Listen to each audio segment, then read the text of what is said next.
Hey guys, today in this session we are going to be talking about multi-core management from an RTOS perspective. Okay, so first of all, so we'll be discussing things like what does multi-core mean, why do you need multi-core management, what is a real-time operating system, what is an RTOS, why do we even have to consider multi-core management and RTOS, and where do they intersect, what is the intersection set between these two very widely different topics, and many other. And we'll also be looking at an example of how to implement this multi-core management on a microcontroller like the ESP32. That will be the final example we'll be looking at. Right. So what is multi-core? So in general, when I say my CPU inside my machine is dual core or quad core, octa core, it has 16 cores. What I mean is, when I say dual core, what I mean is I have two separate processing units. Two separate units inside the physical die, inside the silicon die, I have two units which are capable of fetch, decode, and execute. Right. Each of these small units are have the ability to fetch instructions from the instruction memory, decode these instructions that are fetched from the instruction memory, and execute those instructions. So this implies that with a dual core system, with a dual core CPU, two threads can execute parallelly, actually execute parallelly. Okay, so this is this is basically what multi-core means. This is what multi-core implies. This is the power that multi-core unlocks. But this multi-core processing will be useless if it is not managed properly.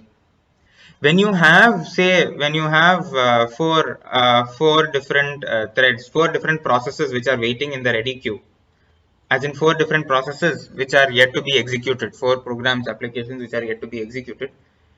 If I don't put out a proper scheduling algorithm, a scheduling algorithm is basically an algorithm which designates proper processes, proper times, start times, stop times to certain processes. We will look at that in more detail in the coming slides. But all that you have to know for now is, when we have four processes and it's not scheduled properly, as in it is not assigned to certain cores properly, if it is not assigned proper timing control, it will fail to make use of the power that is given to the system. As in, these four processes could be executed much more efficiently if a proper multi-core management system, a proper algorithm like shortest job first or priority or round robin scheduling is implemented, so that it takes a proper time care is taken for each of these processes. Each of these processes will execute properly and will reduce the average waiting time of the of each of those processes. In general, what I mean is, even for an see, I'm talking about general operating systems, not only real-time operating systems. All operating systems in general have to have good multi-core management, so as to properly allocate threads, properly allocate processes to certain to the cores, to the dies, to efficiently carry out the processes, to make it extremely snappy and responsive. So we are going to be looking at simple multi-cores and not the big little multi-core architectures that are present out here, or the multiple other multi-core architectures that are that are currently used in the market. Just simple multi-cores where both the cores have equal power, equal processing power. Right. So this is in general what a multi-core means, and why you would require multi-core management in order to efficiently execute processes. Right. So moving on to the next slide, we will be looking at what is an operating system. Right. So we saw what multi-core management is. Okay, we will leave that aside for now. We are now looking at what is an operating system. So in layman terms, an operating system is nothing but an interface between the user and the hardware. So the operating system sits in the middle, allows the user to properly communicate with the hardware, allows the user to use mouse and keyboards, It provides drivers for the mouse and keyboard. It provides proper drivers for the display, provides proper driver for the network adapter, so that you are able to browse on Chrome. Okay, you are able to browse websites, use Word, use PowerPoint, attend classes. So all that is taken care of by, I mean, attend classes, Word and all those are applications which run on top of your operating system, but your operating system facilitates these programs to execute properly on the hardware at hand. Okay. So this operating system also, so this is the main layman's definition of an operating system. Looking at it more deeply, this is straight from Wikipedia. We can see that an operating system is a system software that manages the computer hardware, software resources, and provides common services for computer programs. So the operating system is basically the governing body, the software governing body of your hardware. It tells the hardware what to do, when to do, why to do, how to do. Right. The only thing the hardware does is looks at the instructions, executes whatever whatever the instruction is. It is the operating system's job to smartly allocate these instructions and give a layer of abstraction for the user. Right. So we talked about scheduling. So time sharing operating systems schedule tasks for efficient use of the system time, and may also include accounting software for cost allocation of processor time, mass storage, printing, and other resources. We will look at this later. But basically, all you have to know is operating systems will act as the control. Okay, another small example of why you would require an operating system. It will abstract. An operating system, first of all, abstracts many of the hardware ideas from the programmer. The programmer does not have to worry about many things. For example, say the programmer wants to print hello world on his screen, and say his or her screen is 1920 by 1080, and according to his screen, he wants this to be around 200 pixels wide, and this to be maybe 50 pixels wide, 50 pixels high. So in his computer, this might seem fine.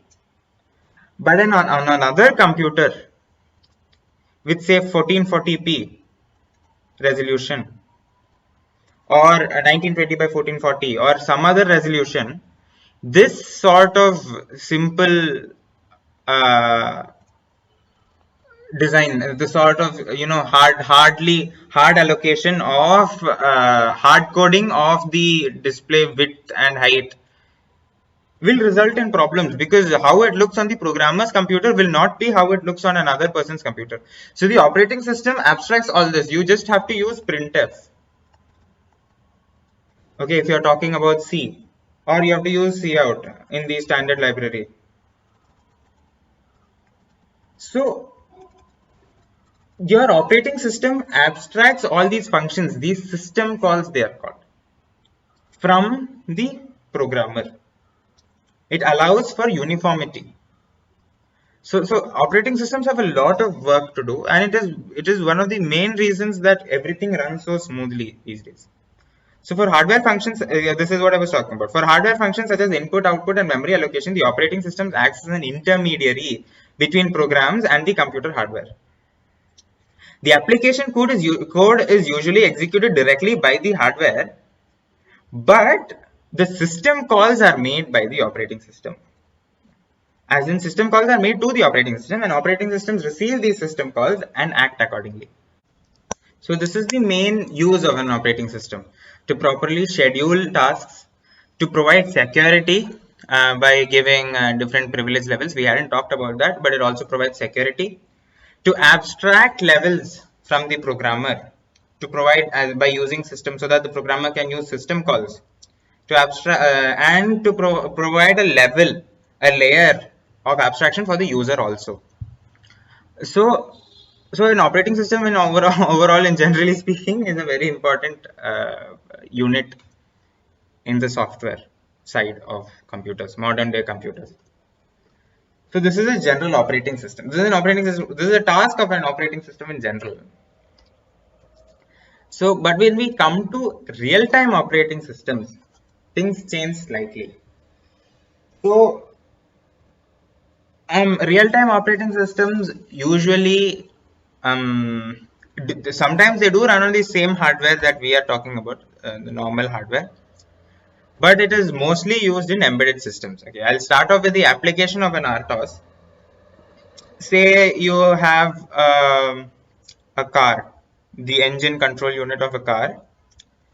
It would require immediate response, right? When the temperature, for example, in the car, when the temperature increases above a certain threshold, temperature of the engine reaches above a certain threshold, you maybe want to show a warning, or you want to shut down, I don't know, something, some action you have to do if the temperature reaches above a triggering point, a threshold point.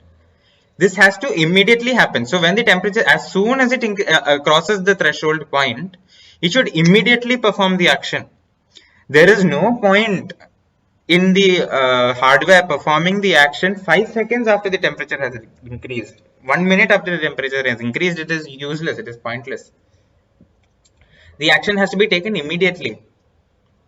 And that is where real-time operating systems shine. Because real-time operating systems are focused majorly on real-time applications. Okay. So if we go into the slide which is stating what is an RTOS. So a real-time operating system, commonly known as an RTOS, is a software component that rapidly switches between tasks, giving the impression that multiple programs are being executed at the same time on a single processing core. Now this is a general statement.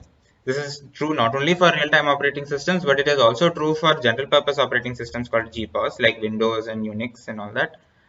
But they still mention it here because like real-time operating, so usually when you use real-time operating systems, it is because you have multiple tasks at hand, multiple tasks that are timing constrained at hand.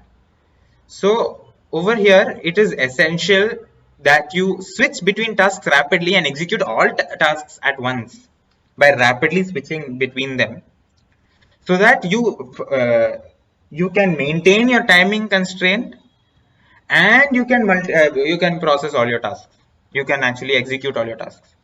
So so this sort of scheduling, right, where you have a certain time period for which every process is active, is called round robin.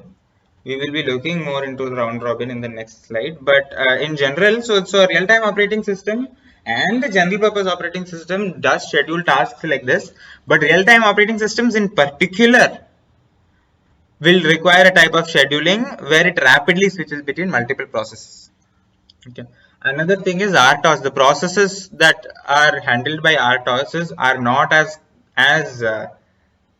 software or hardware intensive or heavy as the softwares that run on general purpose operating systems. So this kind of context switching, rapid context switching, is possible. And in fact, the processing core can only execute one program at any one time. And what the RTOS is doing is rapidly switching between individual programming threads or tasks to give the impression that multiple programs are executing simultaneously. Now, again, as I said earlier, this is same for general purpose operating systems also, but it is very, very important when you think about RTOSs. RTOSs in particular require this, but this is true for both general purpose operating system and real-time operating system. So here this doesn't really talk about what an RTOS is, but a real-time operating system is basically any operating system with all the features that I had mentioned previously, but also very, very stringent about the timing constraints. Okay.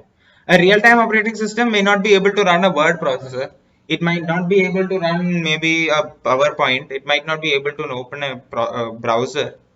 But whatever function it has to do, it will do it perfectly. It will provide drivers for external interfaces. It will provide proper timing control. For example, in a factory, if you want to control n number of machines perfectly, after one machine, when the product moves from one conveyor belt to the other, the processes have to shift accurately. In such cases, real-time operating systems will come in handy. And in medical applications, where time management is essential, right? So in such cases, real-time operating systems will come in handy. So traditional General purpose operating systems versus real-time operating systems, GPOS versus RTOS. So the difference between an OS such as Windows or Unix and an RTOS is found in embedded systems. Is the response time to external events. So RTOSs in general are found in embedded systems, and is the response time to external events which makes this very important. Like I told you, control between timing and control of things inside factories, factory conveyor belts, and in medical equipment. In all these places, fast response times are important. In fast response time to external events, external interrupts are extremely important. Like for example, for a patient, if certain conditions of a patient are deteriorating, I have to immediately either notify the doctor or do whatever I have to do. Whatever operation has to be conducted, whatever action has to be taken when certain thresholds, when certain medical thresholds are crossed, will be done immediately if you use a real-time operating system. But if you go with something like a general purpose operating system, it won't be able to handle that as fast. OSs typically provide a non-deterministic soft real-time response where there are no guarantees as to when each task will complete, but they will try to stay responsive to the user. Right. Over here, when they say OSs, they mean GPOS. So a general purpose operating system in general has the ability to be responsive to the user, but it may not be responsive to the task at hand. And since it is not responsive to the task at hand, you will never know when each task will complete. In the contrary, on the other hand, in a real-time operating system, when we are talking about RTOSs, things are typically different because they have a hard real-time response as shown, and it provides highly deterministic reactions to external events. So it might not have a proper graphical user interface. It might not run multiple programs. But this is essential. But all these things, running Word or running a browser, is not essential for a motor controller. The motor controller, what is essential for a motor controller is to control the motor properly according to the set dimensions, set parameters, and for the proper timing constraints, with the proper timing constraints. So moving on to scheduling and tasks and priorities. So there are a few things here. There are multiple terminologies which I used. As we talked about earlier, scheduling is the process by which multiple processes that are waiting in the ready queue are given time to execute. There are multiple ways this can be done. First come, first serve, where the first task that comes into the ready queue is first executed. You have shortest job first without preemption, where according to the how short the burst time, or how long according to how long it takes to execute once execution starts, according to that it is arranged in the ready queue, or it is taken from the ready queue. And we have priority scheduling. We have multiple types of scheduling, but for the example that we are going to look at later down the line, the example that we are going to look at uses a combination of round robin and priority scheduling. So a round robin scheduling is a type of scheduling where you have a certain time quanta queue, and you have processes that run based on this time quanta. Okay, giving an example, say the time quanta is 1 millisecond or 10 milliseconds. Let's say we have two tasks. Task number 1 requires 20 milliseconds to complete, and task number 2 requires 40 milliseconds to complete.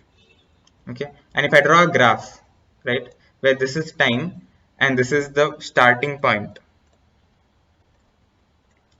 then what I have here is starting point. Then what I have here is first task 1. Imagine task 1 has the priority of 0, highest priority, and then I mean both of them have the same priority. That's fine. So according to round robin, how this will execute is first the first task will execute. Yeah, after it'll execute for the time quanta. Okay, it'll execute for 10 milliseconds. So if the first task has executed for 10 milliseconds, 10 milliseconds are left in its completion time. We know that it requires 20 milliseconds to complete. We executed it for 10 milliseconds, so 10 more milliseconds are left. Now this will be preempted. After 10 milliseconds, this will be stopped, interrupted, sent back to the ready queue, and process 2 will take over. Process 2 will take over similarly for 10 milliseconds. So now this has 30 milliseconds left. Now task 1 will come again. It will execute for 10 milliseconds. And then task 2 will come again for 10 milliseconds and then more 10 milliseconds. So this sort of execution where all processes are given equal time in the ready queue, equal time in the execution, equal time to execute, is called round robin. Okay, and this particular method is what is used in the real-time operating system example that we're going to talk about. So in preemptive systems, each task is given an individual priority. So including the priority, when this kind of scheduling algorithm is executed, that is what happens in that sort of algorithm is used in our example that we're going to look at. Right now, going to the next slide, we have FreeRTOS. So FreeRTOS is a flavor of real-time operating system that we are going to look at. This is the example of the operating system that we're going to look at. So FreeRTOS is run and managed by Amazon, and it is open source, and anybody can use it for free in their applications. And why we are looking at FreeRTOS is because FreeRTOS is the Lubuntu of the real-time operating system world. It is small enough to be run on microcontrollers. Now, why do I say this? Why do I say that it's small enough to run on microcontrollers? Microcontrollers, as we know, are very powerful. So then why do I say that it's small enough to be run on microcontrollers? Because in actuality, microcontrollers. So first, okay, we'll start with what is a microcontroller. So a microcontroller in general is defined as a single IC which has all three, that is the microprocessor, the program ROM, and the data RAM, all this in the same chip is called a microcontroller. So when you have all these three components, the microprocessor, the ROM, and the RAM, all three of those in the same IC, same integrated circuit, it will be called a microcontroller. And because the ROM and RAM are fixed, you can't upgrade them down the line. And that is why you have limited resources. Okay, like if you look at say an 8051 based microcontroller, the 8089C, that has like, if my memory serves me right, that has like 512 bytes of RAM, and I think hardly 1 kilobyte of ROM. So with such meager resources, okay, these particular microcontrollers are built for specific tasks alone. Okay, for example, let's say a microcontroller which is present on a keyboard, right? So the keyboard microcontroller is responsible for first identifying which key is pressed, converting that key into an understandable format. These days it is USB. Previously it used to be PS2. So from the keyboard, get the buttons, get inputs from the keyboard, convert it to USB protocol according to the Universal Serial Bus Protocol, convert the data accordingly, and then send it to the PC. So it has this very specific, very particular task that it has to execute. So the microcontroller that an engineer will choose for this task is going to have only the RAM and ROM which is required for this sort of interaction to work as a USB slave, as a human interface device, and to have the enough or a separate lookup table for the matrices of your matrices of the keyboard, matrices of the keyboard buttons. Okay, so this is a microcontroller. Microcontroller is specifically designed for carrying out, for controlling various external peripherals. So when these microcontrollers are built specifically for execution of such straightforward tasks and single tasks, why does it even require an operating system? Well, the reason we would require an operating system is when, so if I say that this is the set of all precise functions where, okay, before I get to this, there's a small thing that I have to tell you. In general, a microcontroller runs everything inside a forever loop. Okay, inside a forever loop. So whatever that the microcontroller has to do is done inside here. Say when I talk about keyboard, a constant sampling of data, sample keystroke, convert data, and send data. These three methods, these three functions are constantly running in the background. And this is how almost this is the majority of programs run on microcontrollers in this forever loop. Yeah, whatever setup that has to be done is done before this, and it then jumps into the forever loop and does everything. So when you have such a simple and straightforward way of executing things, why would you require an operating system? So this is where it comes in. When you have, this is the set of things that you can do. So if I call one of these, this as your RTOS and this as your complex tasks,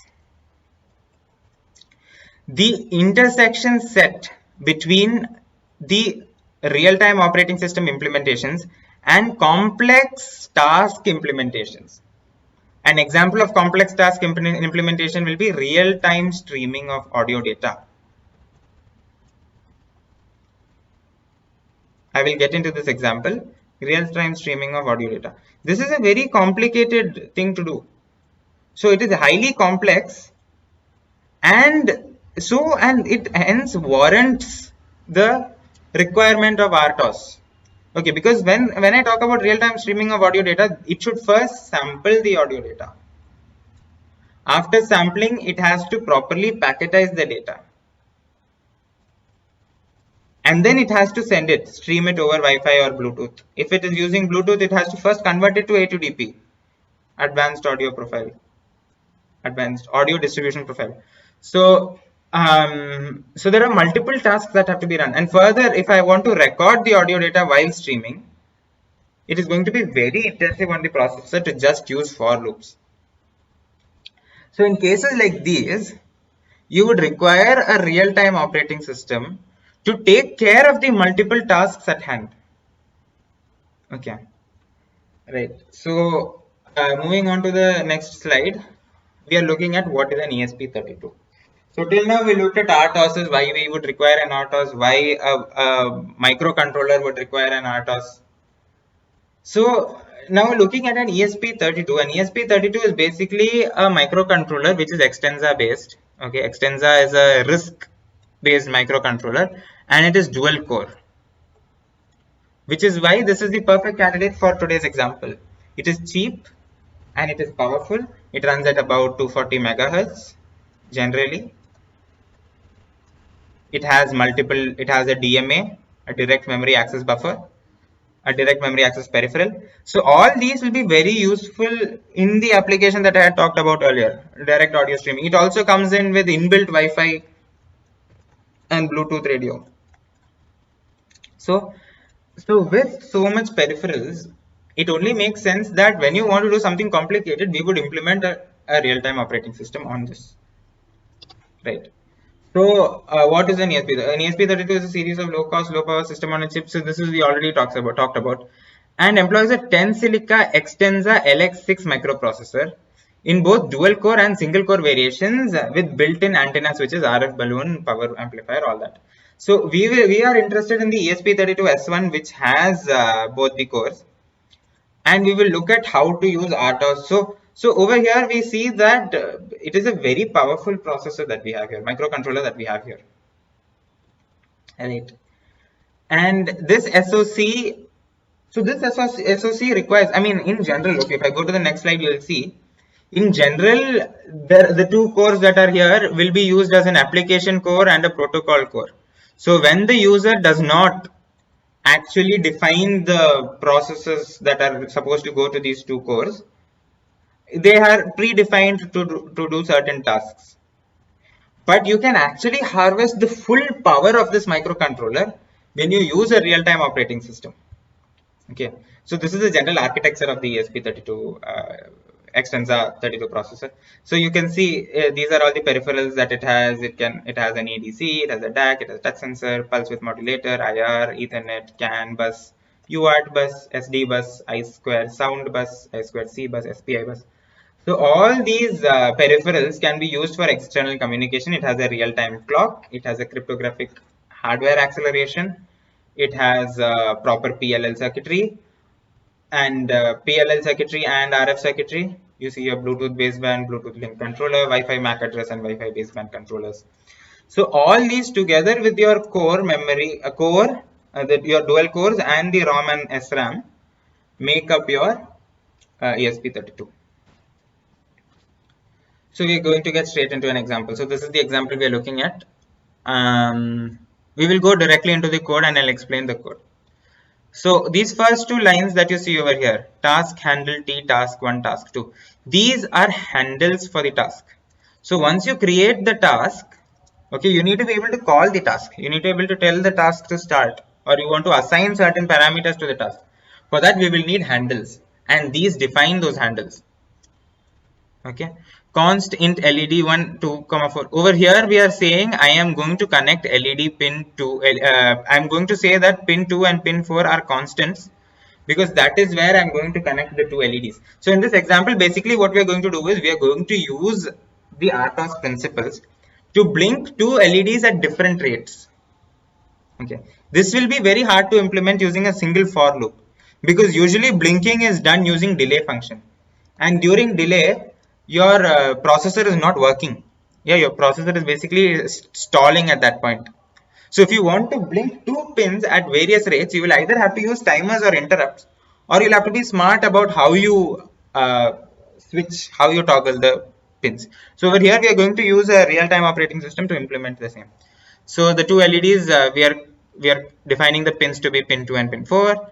And then this is just general setup. Serial.begin 115200 means that I want to be able to debug, or I want to be able to receive data from the ESP32, and the received data will be sent at a baud rate of 115200 using the serial protocol. So you can use a simple serial monitor like PuTTY, or you can use the serial monitor which is present in the Arduino IDE to monitor what is happening. Okay, and over here these two lines, they say that LED1 and LED2 are acting as outputs. That is, pin 2 of the microcontroller and pin 4 of the microcontroller are acting as outputs, because they are acting as outputs. We are blinking those LEDs. Now this particular function is very important in, okay, this is a flavor of FreeRTOS for ESP32 in general. So this is how FreeRTOS works. Every operating system will differ, but the basic concept is the same. So X task create pin to core. So this method or this function tells the FreeRTOS which is running to pin the function, pin the task defined by task1 code to core 0. So over here those are the parameters. This is the task function, the function which will be executed when this task is called. This is the name of the function. This is the stack size, amount of bytes of stack that is required by your process, by your task. I'm not sending any parameter into the task. This is mostly useful for when you want to share parameters between processes. And I'm giving it a priority of 1, and I'm assigning the task handle, and I'm assigning it to a task 0, core 0. Similarly, task 2 code is the second function. Task 2 is the name. This is the stack size. This is the parameters that I'm sending into the task. This is the priorities, same as the first task. The priorities are same. This is the task handle, and this I'm pinning to core 1. So core 0 and core 1 are the two cores that are present in the ESP32. I'm pinning the first task to core 0 and the second task to core 1. Right? Continuation. See, after that we define what is task 1 code. Okay, in task 1 code, what am I saying? First, I'm serially printing. That means onto PuTTY or something. I'm saying task 1 running on core, get port ID, get core ID. So this will return the core that I'm working on. So in this case, this will return 0. And over here, see, over here you're still using a forever loop. Okay. Over here you're still using a forever loop, and you'll see, so LED1 goes high, It waits for 1 second, goes low, waits for 1 second. So task 1 will create a processor, will create a blinking function, will create a will make an LED blink with a time period of 2 seconds, right? And task 2 code will do again the same thing, will output that its score is 1, and this will blink at a time with a time period of 1.4 seconds. So over here, as you can see, we are making use of the delay function which stalls the CPU. But because these two codes are running on separate cores, it doesn't matter even if I stall the CPU. Because if I stall one core, my other core is unaffected. Right. So this is a very simple example, and I have recorded a small video of the working example. I'll attach it after this video. And thank you. This is it. This was about, as a small summary, this was about multi-core management of a real-time operating system and how to actually implement it on an ESP32. And we saw an example which does the implementation. Thank you. Okay, so here as you can see, there are two LEDs connected to this is the ESP32. This in particular, under this RF shield is the SoC that powers the ESP32. You can see the two pins D2 and D4. We chose LED 1 to be D2 and LED 2 to be D4.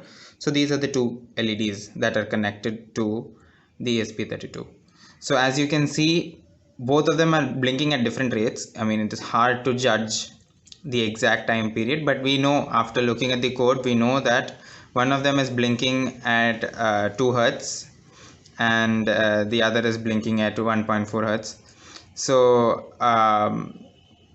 and also we can see the serial monitor, a general serial monitor. You can see the general instruction. All this is about till here. The entry point is the point where it starts the programming as the origin, and after this you can see task 1 running on core 0 and task 2 running on core 1.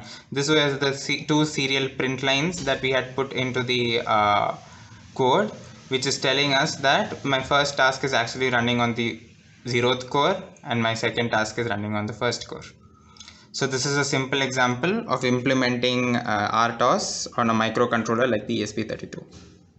There are multiple use cases where this can come handy, and yeah, that's about it. Thank you very much.